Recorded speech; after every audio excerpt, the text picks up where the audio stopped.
Yes, what are the major things?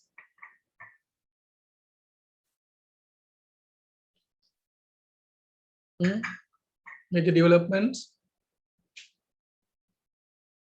At least one, because you are supposed to read financial press and anything, but by paying attention on economy, finance, mainly focusing those areas, lots of things are there to discuss, but you can take one or two items to discuss. Yeah, just to break the monotonous and feel free to express your views. Did you find anything interest of during last week?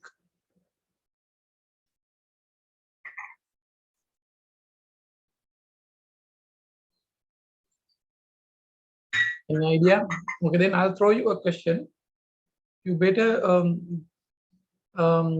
now. Did you? But you, I'm sure that like, you would not be able to discuss if you have not gone through just so that. But I feel like at least if you watch news and read daily, newly appointed central bank governor Cabral rolled out a particular plan called 6-month immediate recovery plan.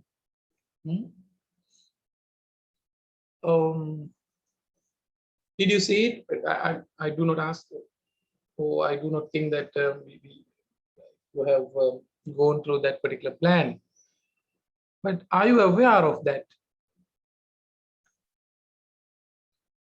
The fact that governor rolled out a 6-month remedial plan, recovery plan to arrest the existing problems as of now, with a promise that another plan would come by January. That's for 1 year. Then long-term, short-term, and long-term plans would come. Yeah.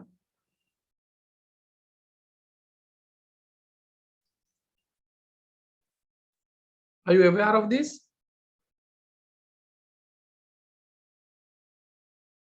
Yes or no?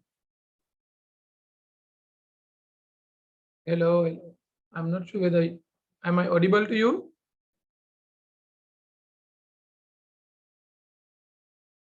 Hello. Yes, yes, you can hear. Yeah, are you aware of that news? Not much, little bit, sir. All right, no worries. Just tell me then accordingly. Like if you're not really like not gone through or not aware of this thing, we can postpone the discussion.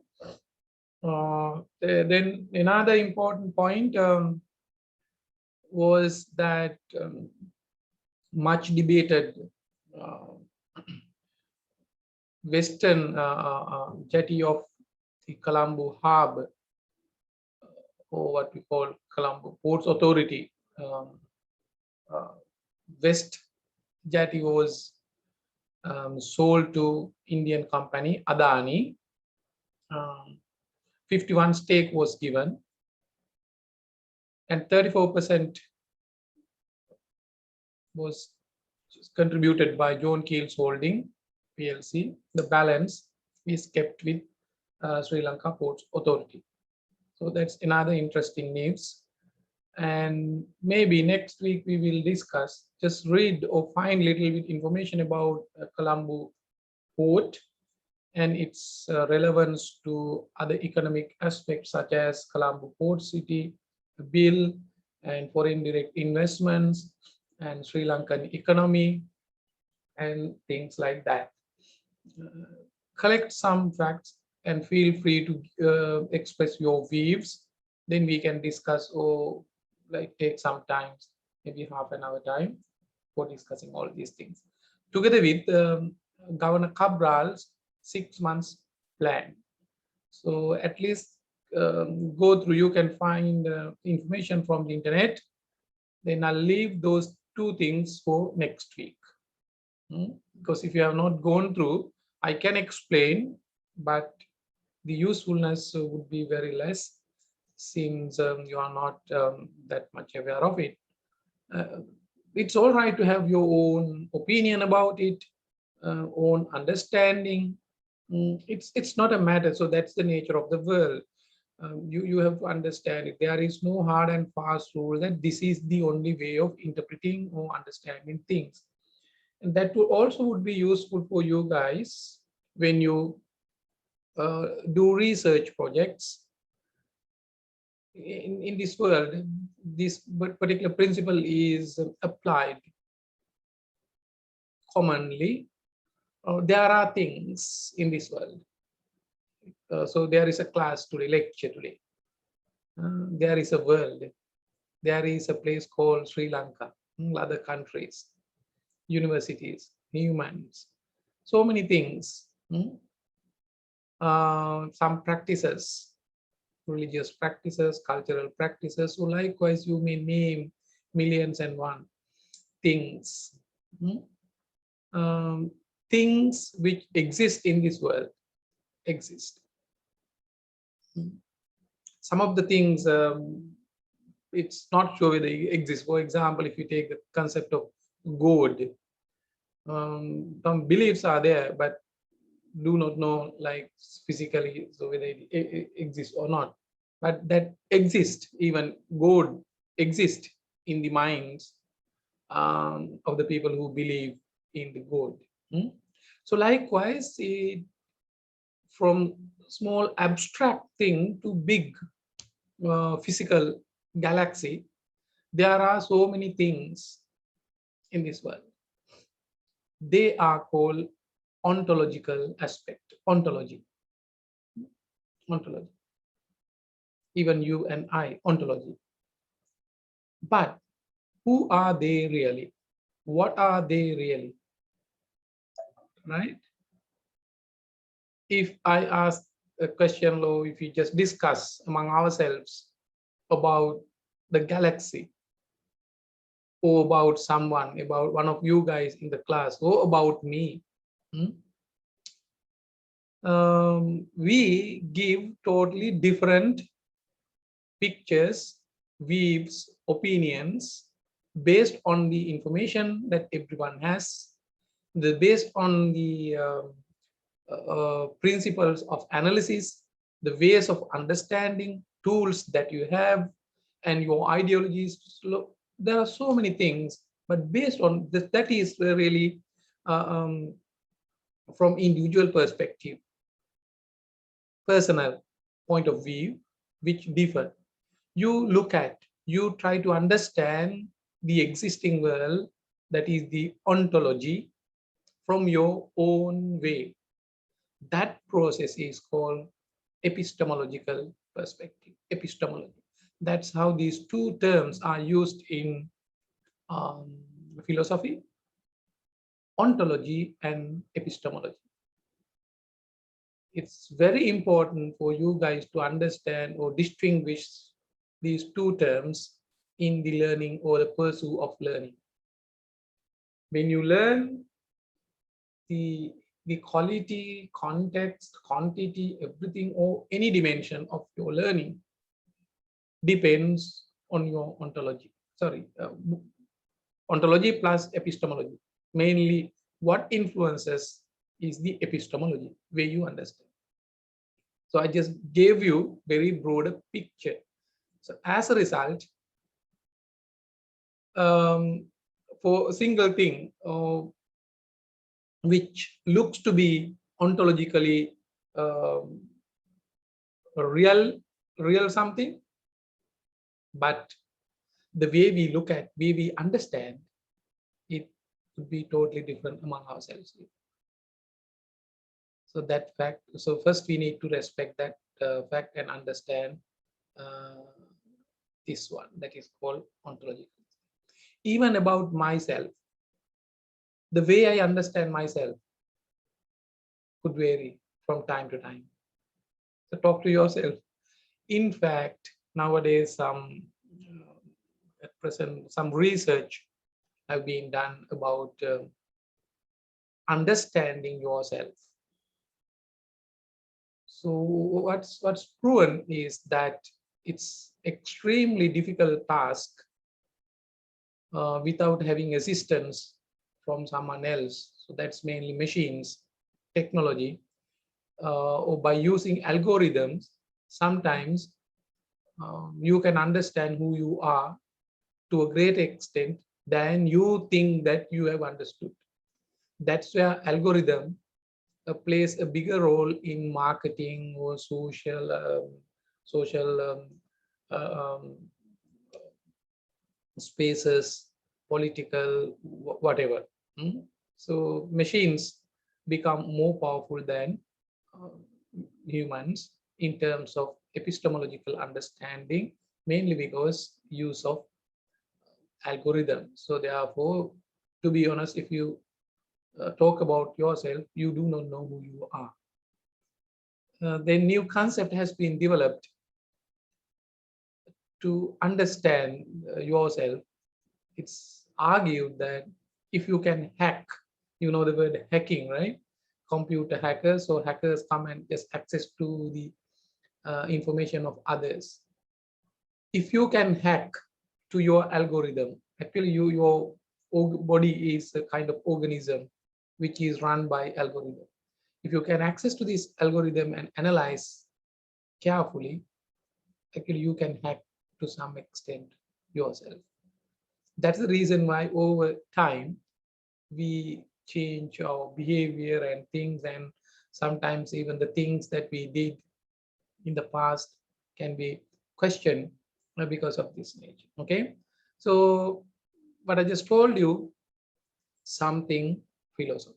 I hope that would be useful for your life, not only for this particular course unit. All right, now we will move to our subject, that is financial statements. First, before looking at the reformatted financial statements, I ask you guys to reformat based on what we discussed last week.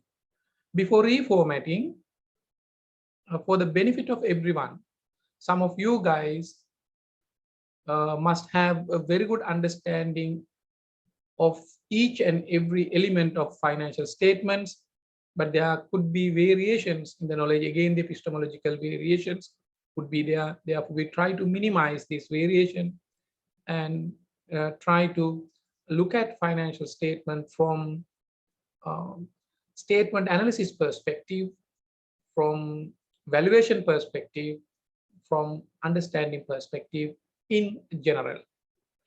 So, Ilakshi, did you share this Excel file with others? Yes, sir. Okay. So you guys can either take, I think if you have the Excel file, that would be better because some quick calculations can be done. Now you can see the profit or loss statement.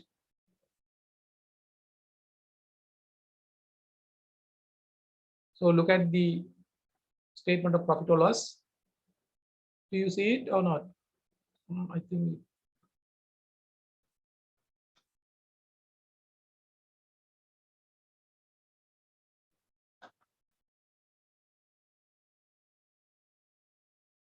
Can you see it now?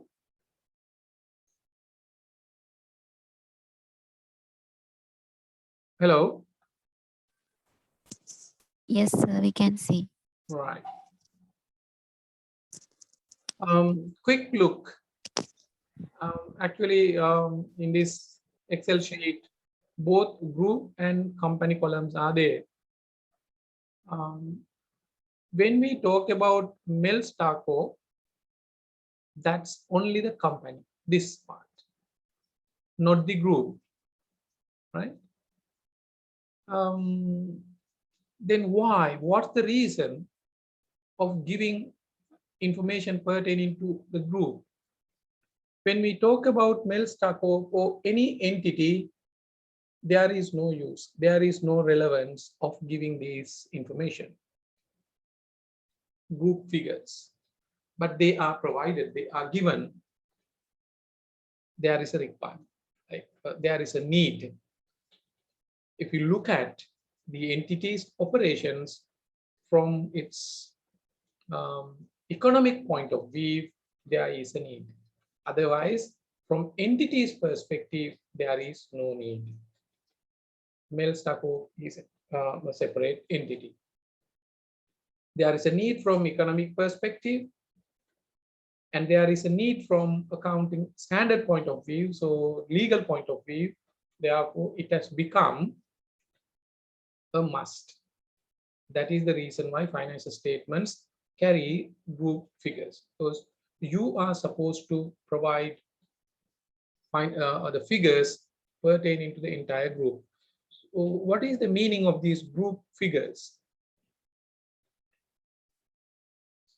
If you take Melstaco, under Melstaco, there are many subsidiaries.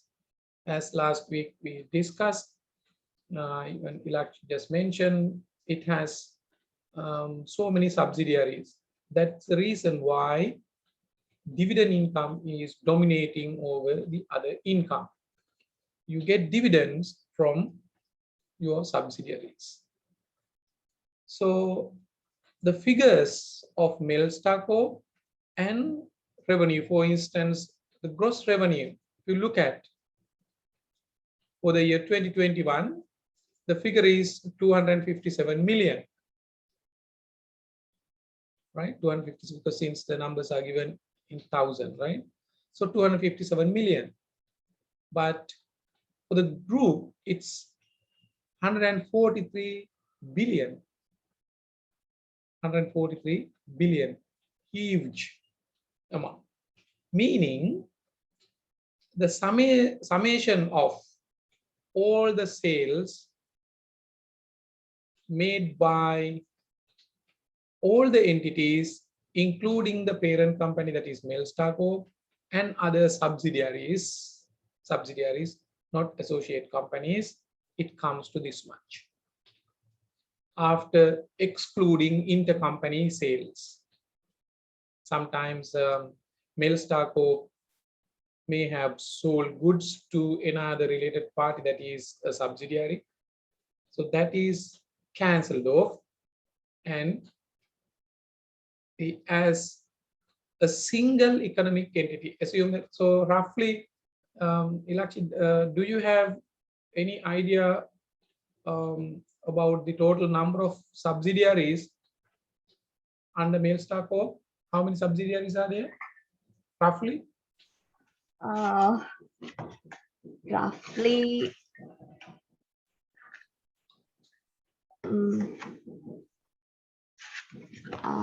15 or 16. I don't have a perfect. Okay, no worries. No, we can check later. You can go to the notes to the accounts. Even I also did not go through notes to the accounts under subsidiaries. You would know how many subsidiaries are there. There would be large, even more than that, I guess. Anyway, if we assume, so this group figures 143 billion is the amount on the assumption that if all the subsidiaries and the parent company were a single entity. If it were a single entity, what's the value? Therefore, this is an assumption, hypothetical figure, not a real figure. This combination, this is what you have learned in accounting under consolidated financial statements. Therefore, what these group figures reveal are economic substance of this particular company and not the real operating capacity of the company. Operating capacity or the revenue generation of the company is limited to 257 million, whereas the economic substance as a group, if all the entities within the umbrella of Melstaco were a single entity, this is this. Then, if you want to do that particular analysis, you need to go to group details and different types of operations, the separation of revenue into different segments. Likewise, another analysis is required. So therefore, Please mind first, you know the difference between this and this. And therefore, if we value, you can't value a group together. You have to value entities and add them. Therefore, for the valuation purposes of statement, the purpose of financial statement analysis is to value companies. Then, so we can't use group figures. We should not, but we can leave the figures there for any other reference if you want.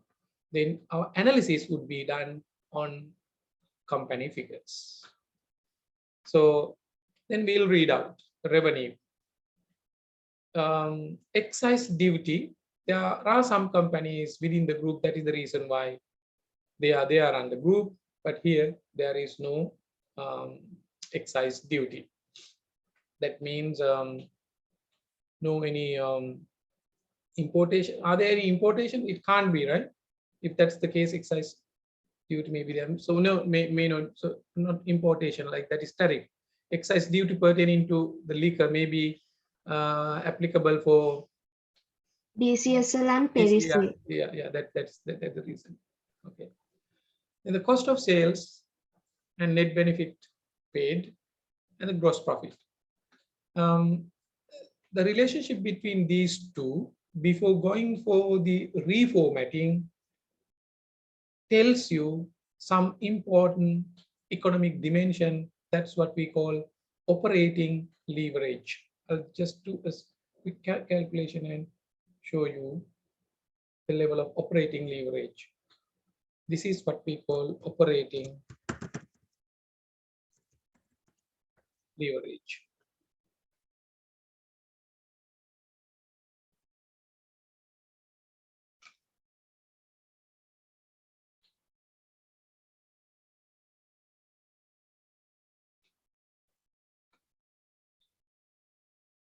Operating leverage of this company is almost 100%, 96, 97. Normally, operating leverage does not significantly change over time. It is seen from these two figures compared to 2020, operating leverage has not changed. But this operating leverage may be unique to this entity compared to the group, because Mailstar Corp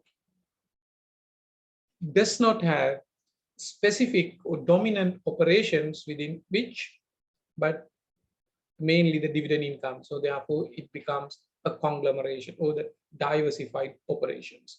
So therefore, this operating leverage is unique to this company and cannot be compared with the industry or any other entities, competitive entities in the industry. But its reality has to be taken into account. What does it mean? If the operating leverage is very high, it tells you that you have lots of fixed costs, fixed expenditures to be covered by using this leverage margin. In other words, if your operating leverage is high, you need to pay attention, especially to improve your operations or increase your volume if you want to enhance or increase your financial performance. With a quick effort of increasing the revenue, you can quickly increase your profit, because so you have a huge margin, huge contribution margin. That's the beauty. Like in the case of airline industry, shipbuildings in general, like with respect to industry, airlines, hotels, you have fixed cost, and that's the reason why they charge high amount for meals, room charges, and all. If the load factor or occupancy rate is low, then your profitability would be very less because you can't recover your cost. But the same way, if you can increase your load factor or the occupancy rate quickly, the profit can be improved. So you have to pay attention when this company, if the company can improve the volume, profit can be improved. But the problem here is this company has to improve the revenue, not directly from its own revenue, but from the revenues of other companies, the subsidiaries. Once the subsidiaries revenue go up, then your profit goes up as a result of dividends received. So that is the interpretation of gross profit. Other operating income could be anything other than revenue. So here, mainly the dividend income. It could be interest. So no, sorry, not the interest income, that is not operating. Dividend income, or maybe sale of any other items, scrap values, any fees charged from clients or customers, likewise different. Selling and distribution expenses, you know that in the course of sales and distribution, you have to incur some expenses. But here, that expenditure is zero. I do not know why. Maybe Ilakshi may be able to tell us something about why doesn't Mailstar Corp have selling and distribution expenses? Normally, most of the selling income come from rent income. So therefore, no selling and distribution Right. expenses. The rest, even the gross revenue is the rent income, not sales. Yeah. Okay, understood. Other administrative expenses were salaries, depreciation, and all those things. This and other operating expenses to see the content, because when we use the word other, we do not know. Therefore, we need to go and check. But it's worth, maybe later you can check, but if Ilakshi has some idea, you can tell us. It looks to be a little bit interesting to know why it has significantly fluctuated between these 2 years. Do you have any information, Ilakshi? If not, it's all right. If you have any information, please feel free to share with us. Or if you have gone through the notes to the accounts. So, according to the notes, impairment amounts receivable subsidiaries. Impairments Of amounts receivable from subsidiaries. So the previous year it had been relatively high compared to this year. Yeah. That's possible reason.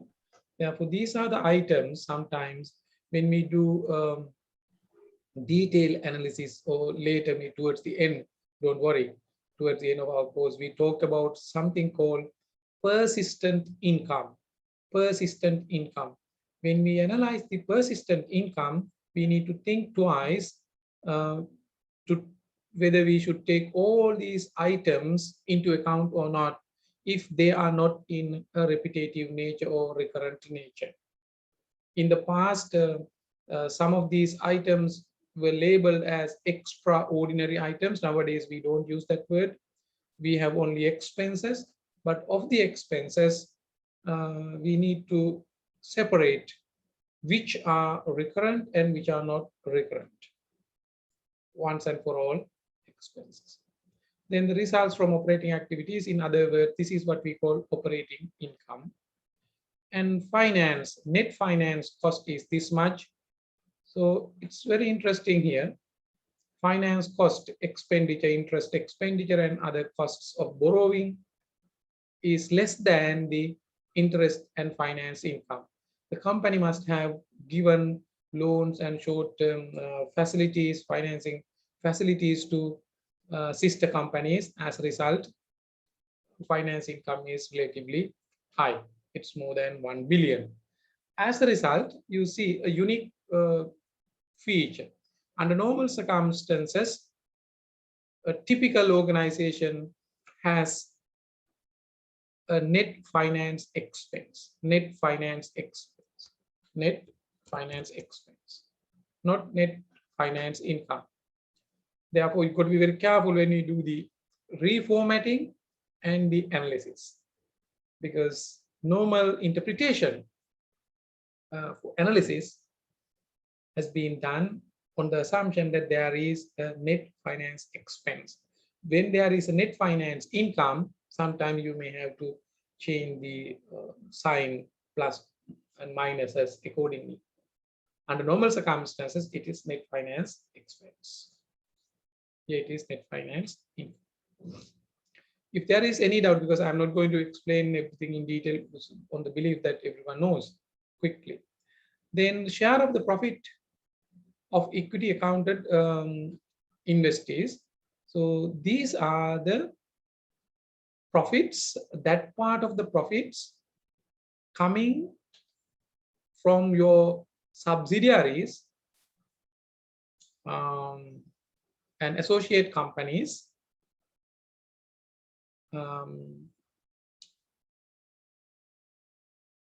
when you prepare the consolidated financial statement, not this one. So share of the profit and profit of equity and accounted and investees, this much. For example, for the year 2021, 421 million has been recognized, but here nothing. Why? The reason, we need to check if since this is a share of equity, a profit of equity accounted investees, that is subsidiaries and associate companies. In your balance sheet, Mailstar Corp balance sheet, these things are disclosed under investments. You may have paid, say, 100 million. That company earn a profit of 10 million. So you have 50% stake.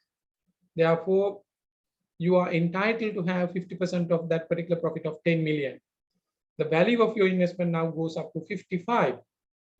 Under equity accounted investees, we increase the value to 55. That 55 is recognized as a profit, but it has not come here. Why? The reason is this. So it really goes to this figure. That is the reason. Otherwise, that should have been disclosed here. It must have been definitely included here. In my example, if the total profit earned by subsidiaries during 2021, 10 million, of which our stake is 50 or 60, therefore 6 million must be included here, must have been included in this figure. Right. 6 billion, we say 6 billion. Then why is it 7 billion something, or maybe other income as well? But during the year or the given time period, real dividend paid may be there, of which assume that all the companies paid only 5.5 billion as dividend. Therefore, in this other operating income, what happens in the adjustment, 6 is added on and 5.5 would be deducted once the dividends are paid. This is how equity accounted investments are shown or recognized. If I just show you in detail, your total investment is 100 billion. Company earned, all the subsidiaries earned 10, of which you get 6. Therefore, it would be 106 now, of which this dividend is much received. At the beginning, that is 1/1/2020, 1/4/2020, this much. During the year, these things happen.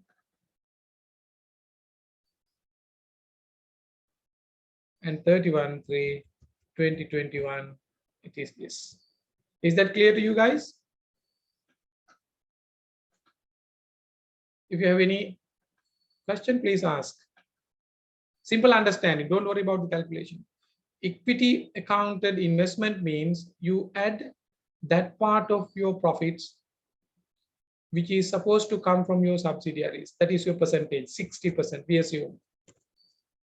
Therefore, out of 10, it's 6%. But you need to deduct the amount that you received.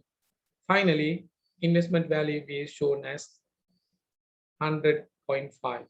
At the beginning this much, at the end this much. This is how it's reconciled. Any question? Is that clear to everyone? Yeah, please.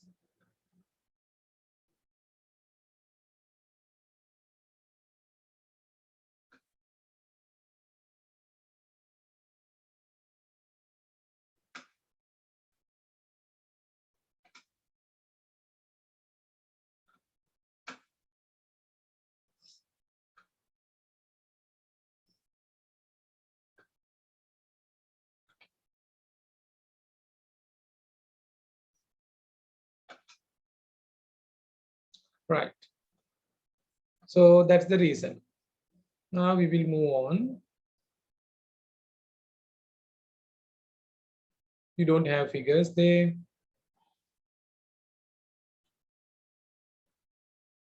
That is profit for the year. Income tax, it's straightforward. And profit attributable to equity holders of the parent company. So, okay. So this is the reason, right? This has been taken here. I'm sorry.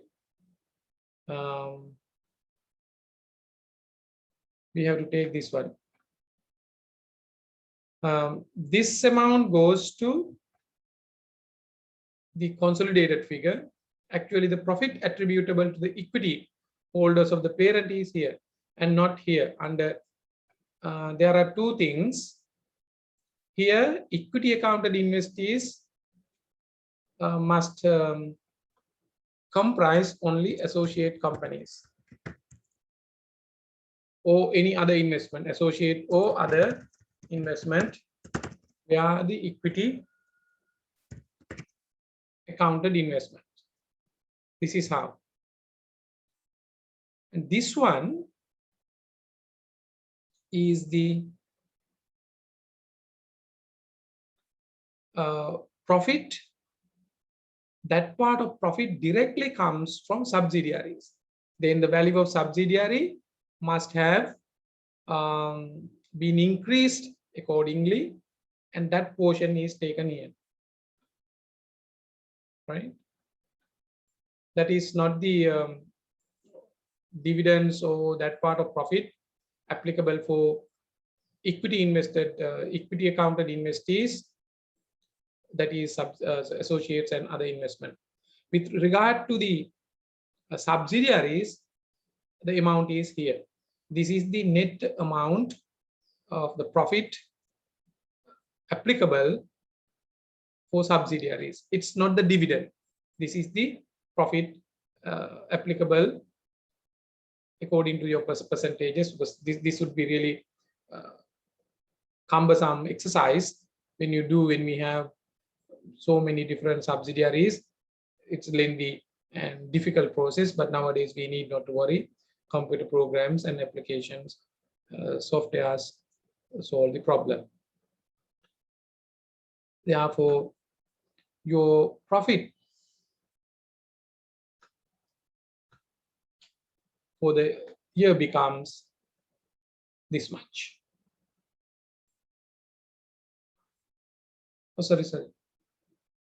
I made a mistake. Sorry.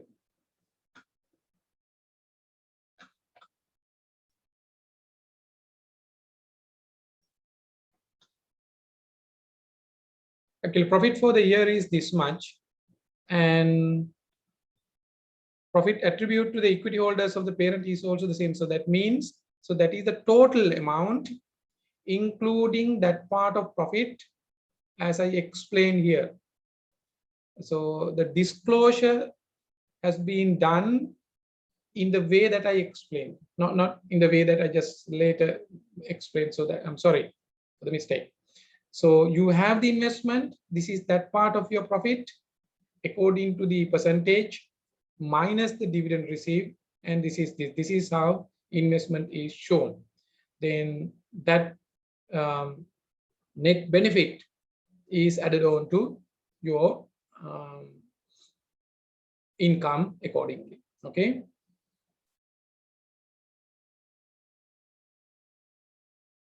Right. Then therefore it cannot be shown separately again. And the profit attributable to the equity holders is this much.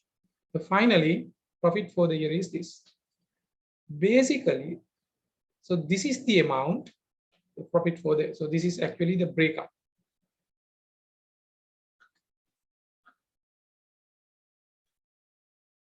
This is the breakup of this figure.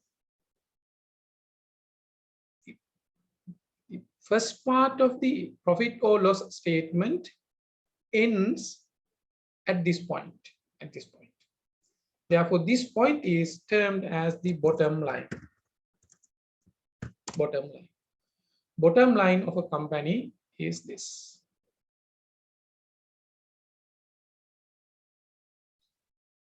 But now you have something else. That's what we call, there are two other comprehensive income. This is the bottom line.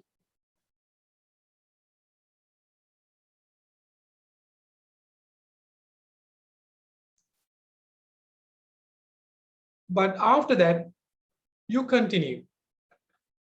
These explanation or the disclosures are mainly due to the requirement of accounting standards.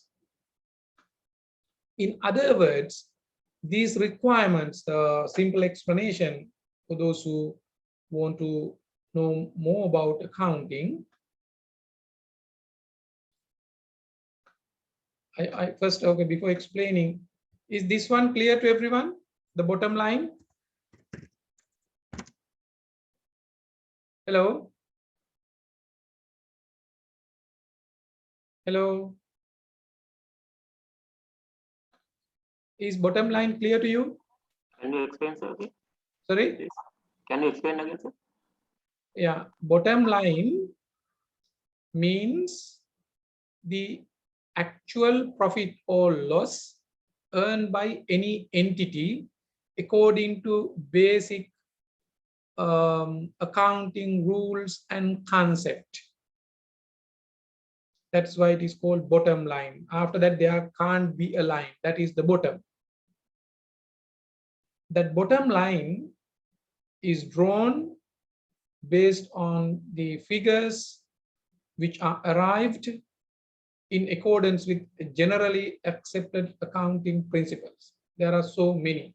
Among them, there is one accounting principle that is very crucial, that is realization concept.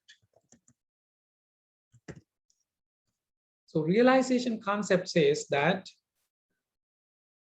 you can't recognize unrealized revenue, but you have to account for unrealized expense. You can't have unrealized income. So that's the basic. So therefore, this 6 billion something is the 6 billion something includes all realized income. Realization in general in accounting means that the item has converted into a position or a status where the entity has the full control of claiming the benefits of that item. So that is the realization. Realization doesn't mean here, because accounting, one of the confusion, some generally used terms are used here with different meaning. Under normal circumstances, in day-to-day language, the meaning of realization is if anything is converted into cash, that's realized, isn't it? So that is the basic understanding. But for accounting purposes, realization does not mean the conversion into cash. If that's the case, you have to specifically mention that the cash realization. Otherwise, realization is used with the meaning that it has converted into a status where entity has the control of using it, not really in terms of cash. That is why accrual basis is done. So therefore, the 6 billion something is the profit for the bottom line of the company, calculated based on generally accepted accounting principles, including accrual and realization. Is that clear? Okay. All right. However, this was a case until recent past, but due to the complexities in accounting and so many issues, contemporary issues, data manipulation, misleading information, and so many things, accounting standards took into account some elements such as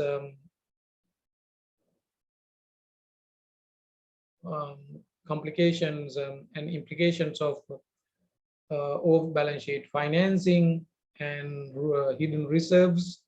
Likewise, many areas are there. As a result, each and every accounting standard now looks at other aspects, whether there are rooms available for entities to create hidden reserves or off-balance sheet items are coming. As a result, accounting standards have some additional requirements.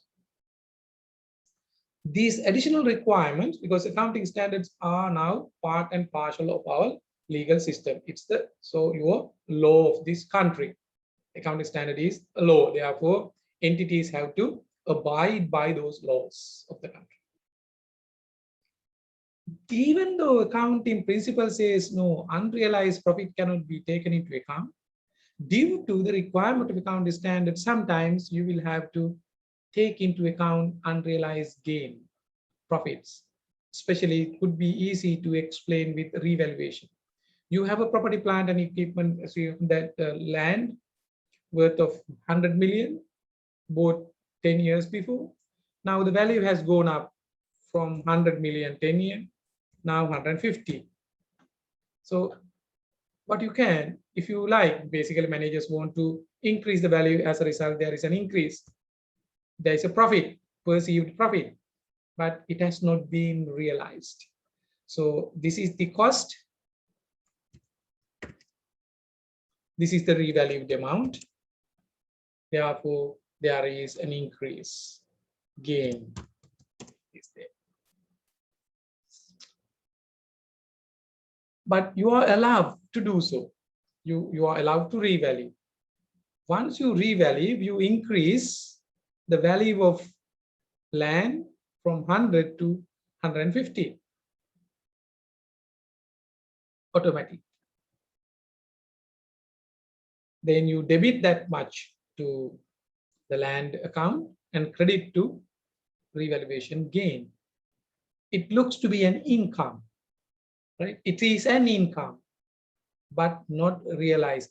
Had it been realized, that must have been shown in arriving to this figure.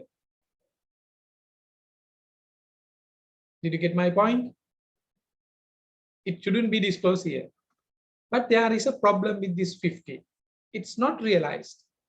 Realized means not in terms of cash, because even if you increase the value, entity doesn't hold any right of getting that 50 from someone else, right? You don't have. So what you paid for this particular land was 100. Therefore, the economic benefits associated with that particular land based on the historical transaction limited to 100 million and not 150 million. You don't have a legal right of claiming that 50 million from someone else. Therefore, it is not realized. This becomes unrealized. If it is unrealized, you can't bring it here. But it has an economic substance. As of now, market value must have gone up. Therefore, the real perceived benefits of this particular land is not 100, now 150 million. There is a value that has to be recognized here. So simply speaking, other comprehensive income deals with all those items which are not realized but become realities as a result of accounting standard requirements. Therefore, we have to disclose all those things. So those things have to be learned in accounting. Any tax impact also has to be disclosed separately. That is why income tax on other comprehensive income has been shown separately here. But you need not to worry as far as the bottom line is concerned. So this is the bottom line. But for your understanding purposes, if there are revaluation gains or any gains coming from this, the value goes up. So here, equity adjustments at fair value accounting or fair value investment, other comprehensive income is net change in the fair value. Fair value has gone down in 2020, 2021. That's pretty obvious due to present condition, pandemic condition. Value may have gone down. As a result, your total comprehensive income becomes this much and not that much. Okay. Right. Then statement of changes in equity. I will explain this thing later together with the equity analysis. So that would be done or discussed subsequently. This is the group. Sorry, this is the statement of financial position. I'm sorry. Just look at these items quickly. If there is any exceptional item, I will explain. Otherwise, I will skip them. Property, plant, and equipment are the items such as land, buildings, equipment, machines, any other things which are or which have a physical substance, and intended to be used for more than 1 year.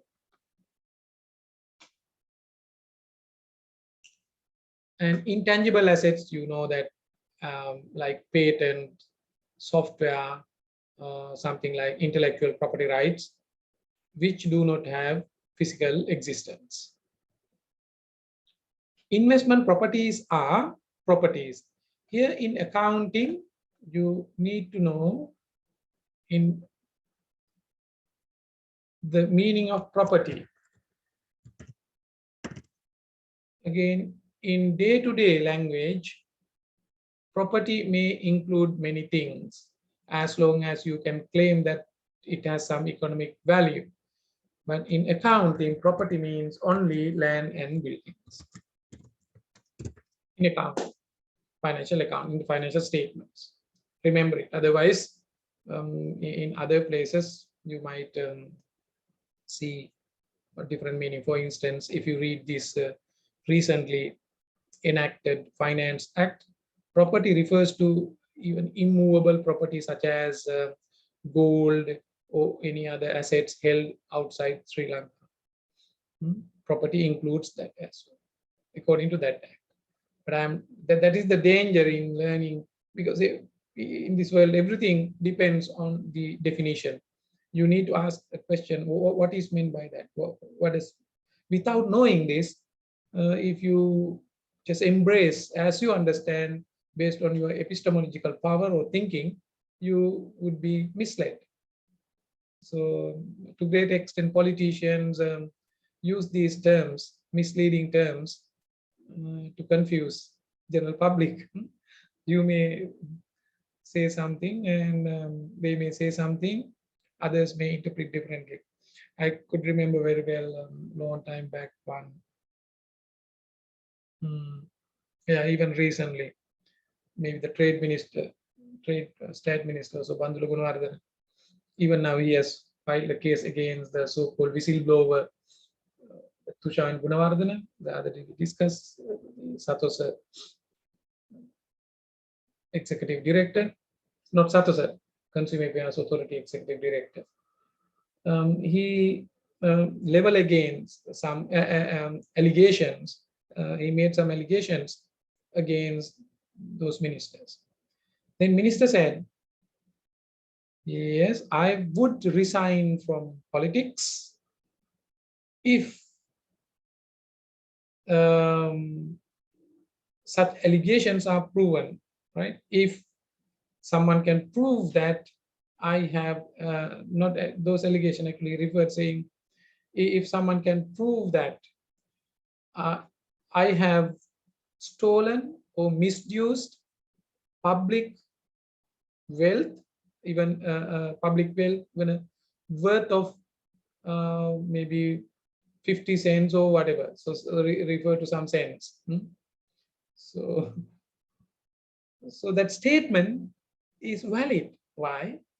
He never ever said that he would resign from politics or would be subject to go to jail in case if he has done it. Because whether it has done it or not, he knows. His consciousness talks. But he says that if it's proven, so within this setup, legal, political, business setup, it's a fact that no one would be really would be guilty of doing this thing in the prosecution. All proofs are free. So therefore, like that statement still valid, misleading statement. Okay. Remember, property meaning investment property here, land and buildings, such land and buildings held for the purpose of, with the intention of letting, because yes, what Ilakshi said is correct. This company has lots of buildings for renting purposes, intention, or maybe bare lands with an intention of doing these things. So without using it for any administrative purposes, you have an intention of renting it out or just giving to outsiders, something like. As long as you can prove that you have that intention, it becomes investment property. Biological assets would be plants and livestock. Here, company doesn't have. Rights of use assets are nothing but the lease assets. In the past, we call lease assets. Now we use this particular term. Just see, this company has not leased anything. So in a way, Melstar Corp is the ultimate holding company which manages and controls everything. Investment in subsidiaries, it is huge, 60 billion. But it has not significantly changed during the investment in equity accounted investees. It's not that big, it is this much.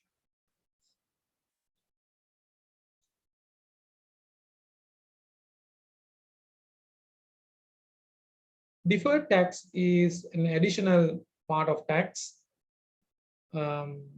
This is asset that arise. You have to learn these things as a result of timing differences in taxation. Taxes are paid not based on accounting income, but based on tax income, assessable income. So there are some expenses which are allowed for tax purposes, but not in accounting, they are not recognized. The same way, there are some expenses recognized in income statement, but not allowed for tax purposes. Of them, some are called permanent differences. If they are not allowed completely, permanently, we need not to worry, but there are certain items, they are recognized for income, accounting income and tax income, but at during two different time periods. For instance, depreciation is done, assume that for all the items for property, plant and equipment, assume that for the simplicity, all property, plant and equipment are depreciated over 4 years. but the capital allowances may be given for all those things within 2 years time. Then there is a difference. That difference occurs in 1 year and would reverse in another. So likewise. So these differences, the tax impact is recognized. As a result, there could be a tax asset or a tax liability. That's other non-current financial investment. Non-current financial investments would be advances given to related party companies or loans given to others. Inventories, everyone knows, produce or bear biological assets. That is regarding plantation, we don't have. Trade and other receivables. Amounts due from related parties. Related party could be a party which the entity, that is the Melstar Corp, has significant influence or relations to determine transactions. The risk of related parties are, since they are related parties, always you can negotiate, you can influence each other. As a result, there is a risk that those transactions may not be at arm's length. Hence, in good corporate governance, it's much recommended for an entity to have a related party committee or kind of committee to look into the related party transaction under the board or subcommittee to make sure that related party transactions are at arm's length, or if it's not arm's length, those facts and impact should be disclosed. Otherwise, you can transfer wealth among related parties and individuals. Selected individuals can be benefited. That is detrimental to the interest of other stakeholders.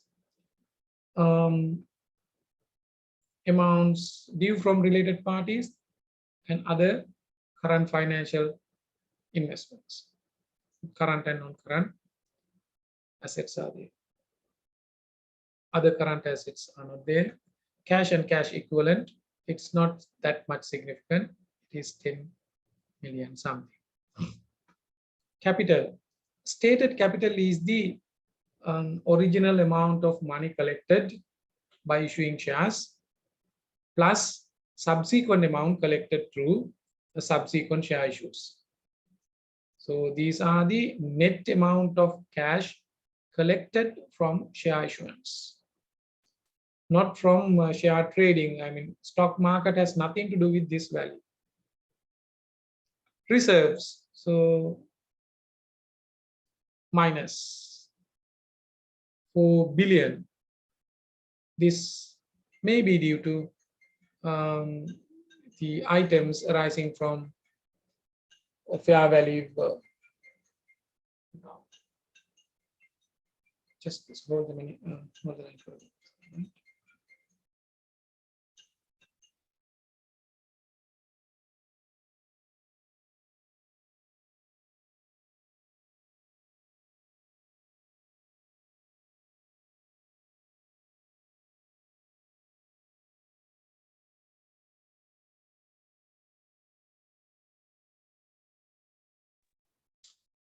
Right. Reserves arise in different types of reserves. You need to check the details by going to the notes. Retained earnings, it's huge, 11 billion, significantly big amount. That could be the reason why Melstar Corp can give you significantly high dividends. And total equity is this much. And non-current liabilities comprise of retirement benefit obligation and deferred tax liability. Just see, there's 601 million liabilities there, whereas deferred tax asset, where was it? Yeah, only 2 million. Deferred tax liability,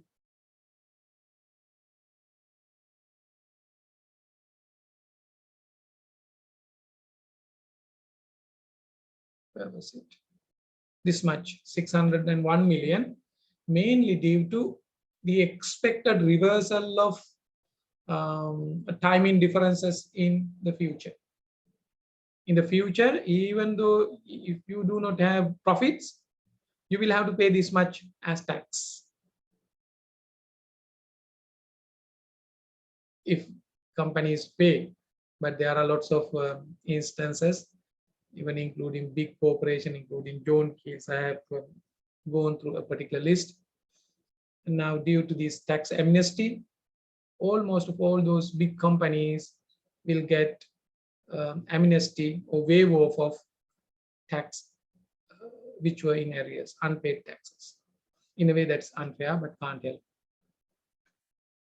Other payables, amount due to related companies, that those items should be classified mainly if it is not non-current items, it comes under current items. We need to check. Related party companies, income tax payable, these are real tax liability. You see, we can check whether this company would pay this amount or not next year. So whether it would be entitled to get the waive off, then some 400 million would be a profit for the company, right? We'll see. Bank overdrafts and other short-term borrowing this much. So finally, total equity and liability is this much. So if you look at this balance sheet of Melstar Corp, Melstar Corp has an operating capacity as an entity to materialize resources amounting to roughly 107 billion. That is the meaning. 107 billion. It has an operating capacity of that much. That's the meaning. But when it goes to the clemenance, out of this particular capacity, only 96 billion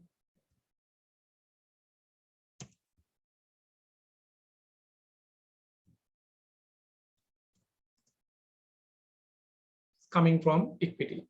But there is no much big difference. 107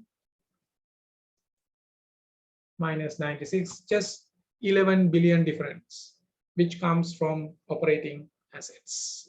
Oh, sorry, operating liabilities. So company has not leveraged out to great extent financial leverage. Only little bit operating leverage is there, nothing else.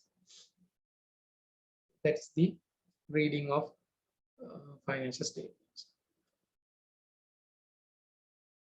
I'm not going to talk about the changes in equity, but the cash flow statement, quickly we'll have a look. Cash flow statement is prepared under two methods, direct or indirect method, which will be discussed later. But here, all the cash flows are summarized into three major categories, as I explained you about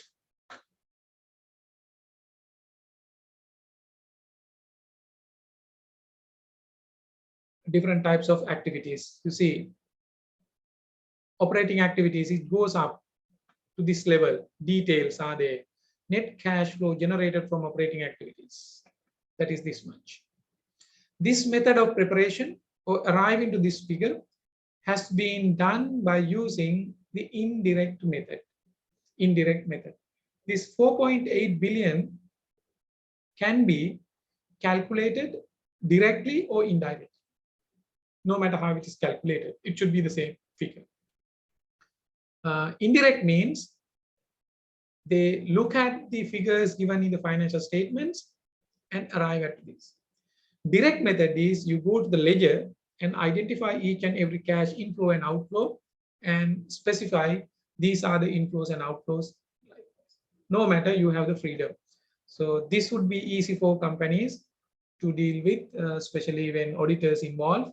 They look at these numbers and do the calculation. Indirect. Investing activities and financing activities, there is no difference. There are no such direct or indirect method.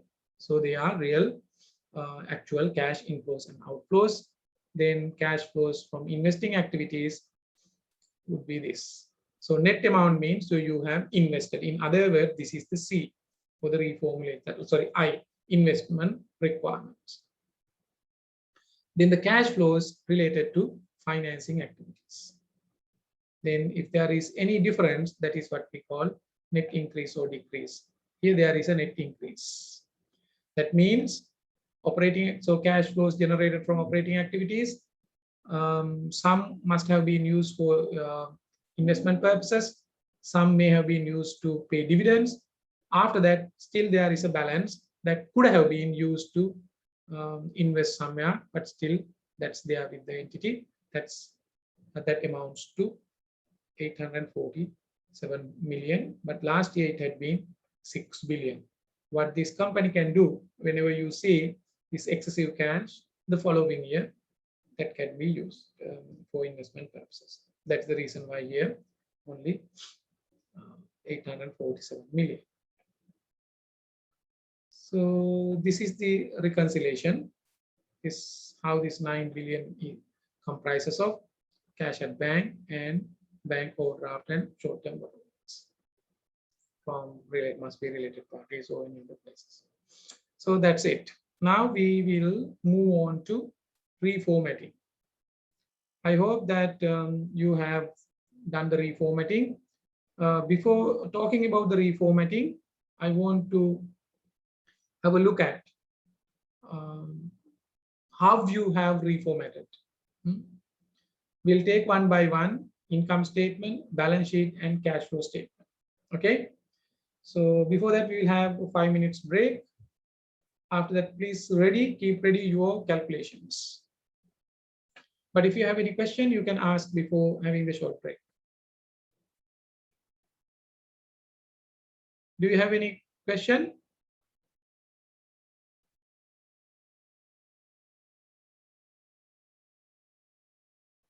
Hello? Anything arising from, because Ilakshi must be familiar with these items now because she preparing, she works there. And those, others have a very good background of accounting, should not have any problem. But I'm asking others because there are some in our class, they don't have finance background, finance and accounting background before coming to this particular course. No matter, if you have any concern, please ask or raise it now.